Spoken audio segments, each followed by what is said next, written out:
C'est terrible. Pendant qu'ils disent que la boisson est interdite, c'est eux, dans l'église, sous-sol, ou bien couloir là, il y a bar là-bas. Suivons ensemble. Trône dans le Vieux-Nice, au milieu des touristes, la surnommée Église du Jésus. À l'intérieur se cache un lieu mystérieux. Un lieu secret dans cette église, ça peut être une crypte en dessous, là, qu'on aurait retrouvé, non? Je sais pas, une autre église. Certains visiteurs ont quelques informations, mais le secret est bien gardé. C'est une porte marron. C'est celle-là, non? Il y a un bar caché. Il faut pas trop en parler. Et pour découvrir ce bar caché, c'est le curé qui nous montre le chemin. Suivez-moi. Au fond de cette galerie se trouve la cour de l'église, transformée en bar. Vous voulez des chips avec ça? S'il vous plaît. Verre à la main et convivialité loin de la salle de prière qui se situe à côté. Le prêtre joue même le barman, un projet lancé il y a 2 ans pour en faire un lieu d'échange. L'église du Jésus est quasiment une des plus visitées de Nice. Le fait est que les gens rentrent, prennent une photo et sortent. Et moi, je voulais qu'ils s'arrêtent. Et comment on peut faire, comment on peut permettre à des gens de s'arrêter, c'est justement de rentrer dans un dialogue et pourquoi pas autour d'un verre. Victime de son succès, le bar accueille de nombreux Niçois et touristes. Il faut parfois jouer des coudes pour le découvrir. Une fois à l'intérieur, l'effet surprise est au rendez-vous. Je pense que c'est étrange, mais c'est sympa. On a visité l'église et puis on voit des gens qui se cachent, qui vont sur la gauche là, et on a suivi. Et on est arrivé ici, pas mal.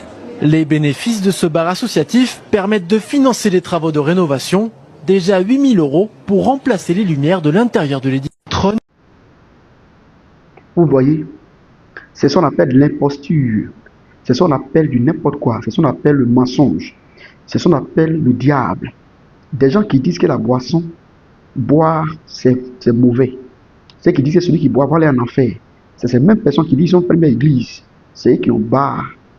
C'est l'argent des boissons qu'ils prennent pour construire les maisons qu'ils appellent l'église. C'est vraiment terrible. D'ailleurs, même dans la Bible, quel verset qui dit qu'on ne doit pas boire? Parce que Jésus-Christ, qu'il est venu dans Jean chapitre 2, il a traduit l'eau en vin. Dans Luc, le chapitre 7, s'il y a une bonne mémoire, il dit là-bas que Jean-Baptiste est venu, il ne boit pas, mais le Fils de l'homme vient, il boit.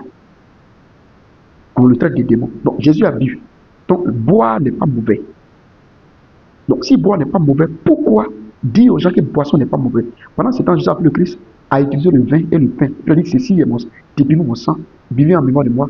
Les saintes scènes que les gens font dans les églises, c'est par rapport à quel. Ils font ça avec quoi? Ils font ça avec le vin. C'est ce que Jésus a pris le Christ a ordonné. Maintenant, dit aux gens que celui qui boit va en enfer, du matin au soir. D'ailleurs, sont devant des marquis. Qui boit, qui vont en enfer. Qui fait, qui vont en enfer. Mais pourquoi dire aux gens de ne pas boire pendant ce temps? Vous créez des coins de boissons. C'est la sorcellerie. C'est le mensonge. C'est ce que la Bible appelle, ils ont l'apparence de la piété, pour ils réunissent qui en fait la force. Ils viennent devant nous comme des saints, pourtant c'est des plaisantins.